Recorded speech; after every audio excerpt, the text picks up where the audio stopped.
कोकणामध्ये उद्धव ठाकरे यांच्या शिवसेनेला धक्का सत्र सुरूच आहे। संगमेश्वर चिपळूण या विधानसभा मतदारसंघाचे माजी आमदार सुभाष बने हे 15 फेब्रुवारीला उपमुख्यमंत्री एकनाथ शिंदे यांच्या उपस्थितीमध्ये धनुष्यबाण हाती घेणार आहेत। यावेळी त्यांचा मुलगा माजी जिल्हा परिषद अध्यक्ष रोहन बने आणि शेकडो कार्यकर्ते सुद्धा शिंदेंच्या शिवसेनेमध्ये प्रवेश करणार आहेत। संगमेश्वर चिपळूण आणि लांजामध्ये सुभाष बने यांची ताकद आहे।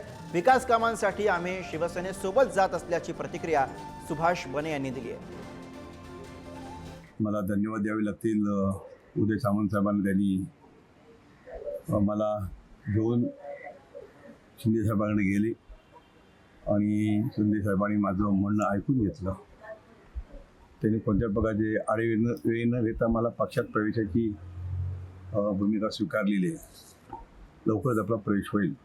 ज्यांना मी सोडून येतोय ते सुद्धा माझे मित्र आहेत, त्यांच्याबद्दल सुद्धा मला आदर आहे, आपलेपण आहे, आपलेपणाची भावना आहे।